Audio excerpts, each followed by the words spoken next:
Hello दोस्तों, अगर आपको भी स्वेट स्टडी विद अंकित पसंद आ रहा है तो मेरा चैनल सब्सक्राइब करें एंड लाइक शेयर कमेंट्स करें एंड बेल आइकन दबाना ना भूलिएगा ताकि आपको इम्पोर्टेंट अपडेट्स मिलती रहें।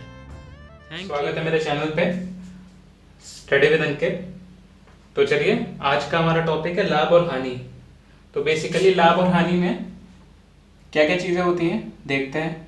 और ये होता क्या है, अगर किसी इंसान ने कोई सामान 100 रुपये में ख़रीदा और उसको 110 में बेचा या 90 में बेचा, तो 110 पे बेचने पे प्रॉफिट हुआ 10 रुपये का और 90 में बेचने में 10 रुपये का नुकसान हुआ।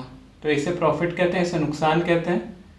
जिस कीमत पे बेचा जाता है उसे विक्रय मूल्य या सेलिंग प्राइस कहते हैं, और जिस पे खरीदते हैं तो उसे लागत मूल्य बोलते हैं। चलिए, तो इसमें टर्मिनोलॉजी होती है सीपी, एसपी, प्रॉफिट या लॉस। कुछ फॉर्मूलेज हैं। प्रॉफिट परसेंट या लॉस परसेंट क्या होता है? प्रॉफिट या लॉस बटे क्रय मूल्य गुणे 100। फिर सीपी आया। अगर सीपी से एसपी निकालना हो तो ये एसपी से सीपी निकालना हो, ये सीपी से एसपी, ये फॉर्मूला होता है अगर प्रॉफिट दिया हो। और यहीं पे अगर नुकसान हो रहा होता तो ये प्लस हट के माइनस हो जाता और यहाँ पे लॉस लग जाता। यहाँ पे भी यही चीज़ होती। तो ये कुछ फॉर्मूले देख लीजिए। बाकी हम लोग रेशियो मेथड से क्वेश्चन करेंगे, और भी कई सारे मेथड है जो मैं यूज़ करूँगा, डिफरेंट है वो। तो चलिए स्टार्ट करते हैं। चलिए, पहला क्वेश्चन है कि लागत मूल्य निकालना है अगर कोई सामान 630 रुपये में बेचा जाता है। ये उसका विक्रय मूल्य है, ठीक है। और प्रॉफिट हो रहा है 12.5% का, ठीक है। प्रॉफिट परसेंट कितना है? 12.5%, ठीक है। 12.5% कितना होता है? 1/8। मतलब कि जो नीचे दिखा रहा है ये सीपी है, ठीक है। सीपी कितना है? 8। और प्रॉफिट में ऊपर वाली वैल्यू जुड़ जाएगी, मतलब 1 जुड़ जाएगा तो एसपी बनेगा, जो कितना हो जाएगा? 9 की वैल्यू क्वेश्चन में 630 दी है। तो 630 बनाने के लिए आपने किससे गुणा किया? 9 को 70 से। तो 8 को भी 70 से गुणा करिए, 560, ठीक है। चलिए आगे बढ़ते हैं। एक दुकानदार ने अपना सामान 16.2/3% प्रॉफिट पे बेचा, ठीक है। ये प्रॉफिट परसेंट है, ठीक है। लेकिन प्रॉफिट परसेंट एसपी पे बेचा। ये जो हो रहा है ऑन एसपी है, ये विक्रय मूल्य पे है। तो उसका एक्चुअल में कितना प्रॉफिट हुआ ये बताना है। मैंने आपको बताया था कि जो प्रॉफिट जो कैलकुलेट होता है वो क्रय मूल्य पे होता है, सीपी पे होता है। तो जब सीपी पे होता है तो एसपी पे कैसे कैलकुलेट कर सकते हैं? तो चलिए उसे सीपी पे बनाते हैं। 16.2/3% कितना होता है? 1/6। इसमें जो नीचे 6 लिखा हुआ है वो एसपी को दिखा रहा है, और ऊपर जो 1 लिखा हुआ है वो प्रॉफिट दिखा रहा है। प्रॉफिट का फॉर्मूला सबसे पहले मैंने लिखा था CP equal to SP minus P, ठीक है। यहाँ पे एसपी कितना है? 6, प्रॉफिट कितना है? 1, सीपी कितना आ गया? 5, ठीक है। तो सीपी 5 है, प्रॉफिट 1 है, तो 1/5 कितना हुआ? ये हमारा 20% हो गया, ठीक है दोस्तों, देख लीजिए। चलिए आगे बढ़ते हैं। जो प्रॉफिट परसेंट कैलकुलेट होता है वो हमेशा सीपी पे होता है। चलिए दूसरा क्वेश्चन। एक दुकानदार अपना सामान 8.1/3% मुनाफे में बेचता है, लेकिन फिर से ये किस पे कैलकुलेट हुआ? एसपी पे, ठीक है। फिर हम लोग को वही चीज़ करनी पड़ेगी, उसका एक्चुअल प्रॉफिट परसेंट निकालना है। तो 8.1/3% कितना हो गया हमारा? इसे कहते हैं 1/12। अगर किसी को नहीं पता तो मैं निकालना बता देता हूँ। 8 से 1/3, 8 × 24 प्लस 1 25/3, ठीक है। और गुणे में 100 है, परसेंट हट के नीचे 100 आ जाएगा। ये कटा 4 बार, 1/12, ठीक है। चलिए, अभी 12 क्या दिया हुआ है? ये सेलिंग प्राइस है। ये क्या चीज़ है? प्रॉफिट है। CP निकालना हो तो SP माइनस प्रॉफिट, ठीक है। तो 12 माइनस 1 11, CP 11 आ गया, प्रॉफिट 1 है, तो 1/11 कितना हो गया आपका 9 सही 1/11%। आई होप आप लोग को समझ में आया होगा। चलिए आगे बढ़ते हैं। चलिए दूसरा क्वेश्चन देखते हैं। एक आदमी अपने सामान को 25% नुकसान में बेचता है। कितना है 25% नुकसान, ठीक है। ये भी SP पे है, ठीक, ये SP पे है। तो उसका लॉस परसेंट बताइए। एक्चुअल लॉस परसेंट बताना है क्योंकि लॉस परसेंट भी किस पे कैलकुलेट होता है, CP पे। अब 25% माने कितना हो गया 1/4, मतलब कि नीचे वाला क्या दिखा रहा है आपको SP, ये क्या दिखा रहा है लॉस, ठीक है। अब लॉस क्या होता है, CP का फॉर्मूला होता है SP प्लस लॉस। जाहिर सी बात है जो विक्रय मूल्य है वो ज़्यादा होगा, वो कम होगा, और क्रय मूल्य ज़्यादा होगा। तो जब 4 में 1 जोड़ेंगे तभी 5 आएगा, ये 5 आ गया, 4 + 1, ठीक है। अब जो क्रय मूल्य है आपका वो 5 है और नुकसान आपका 1 रुपये का हो रहा है, तो 1/5 कितना हो गया 20% आपका आ गया। तो उसका नुकसान हुआ कितना 20% का। चलिए आगे बढ़ते हैं। एक क्वेश्चन आ रहा है कि कॉस्ट प्राइस 16 आर्टिकल का, ठीक है, क्रय मूल्य 16 आर्टिकल का या 16 चीज़ों का 14 आर्टिकल के विक्रय मूल्य के बराबर है।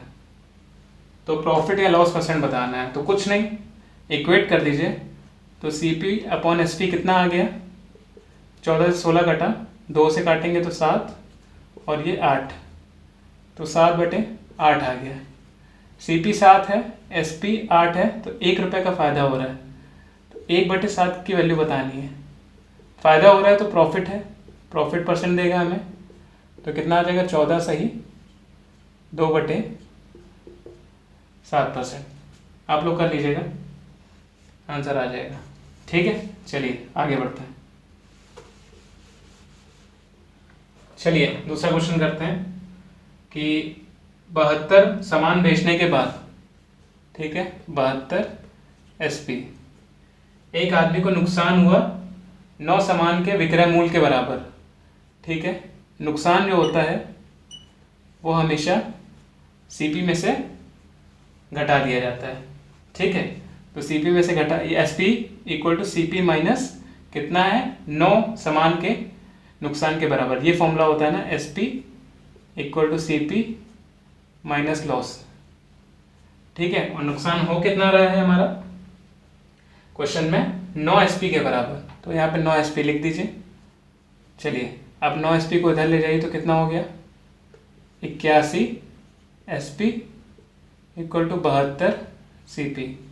इसे काटते हैं, 9 बार जाएगा और ये 8 बार, तो SP/CP कितना आ गया आपका 8/9।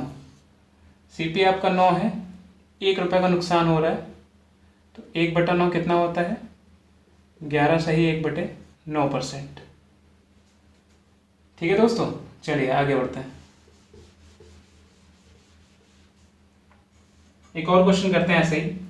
72 सामान बेचने के बाद, ठीक है, 72 सामान बेचने के बाद एक आदमी को मुनाफा होता है, ठीक है। फॉर्मूला लिख देता हूँ SP = CP प्लस प्रॉफिट। अगर नुकसान होता तो माइनस लॉस हो जाता, ठीक है। कितना मुनाफा हुआ 72 ही CP पहले यहाँ पे लिख दीजिए, क्योंकि जितना सामान बेचेगा उतना ही खरीदेगा। 72 सामान बेचने के बाद एक इंसान को मुनाफा हुआ कितना 9 सामान के विक्रय मूल्य के बराबर, तो 9 SP। वही चीज़, अब 9 इधर जाएगा तो क्या माइनस हो जाएगा, तो 63 SP आ गया, ठीक है। यहाँ पे कितना था 72 CP, काटिए 9 7 9 8 CP CP SP, SP upon CP कितना आ गया 8 और 7, CP 7 है, 1 रुपये का मुनाफा हुआ तो 1/7 कितना हुआ 14 सही 2/7%। ठीक है दोस्तों, चलिए आगे बढ़ते हैं। दूसरा क्वेश्चन देखते हैं। एक और इसमें ही टाइप है, 72 सामान बेचने के बाद एक इंसान को मुनाफा हुआ। ठीक है, 72 सामान बेचने के बाद, फॉर्मूला लिख देता हूँ SP, मुनाफे पे हमेशा ये फॉर्मूला है। ठीक, एक आदमी को मुनाफा हुआ 9 सामान के क्रय मूल्य के बराबर।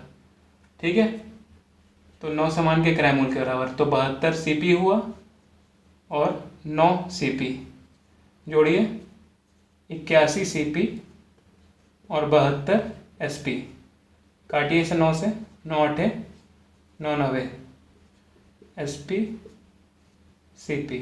ठीक है, SP अपॉन CP कितना आ गया 9/8।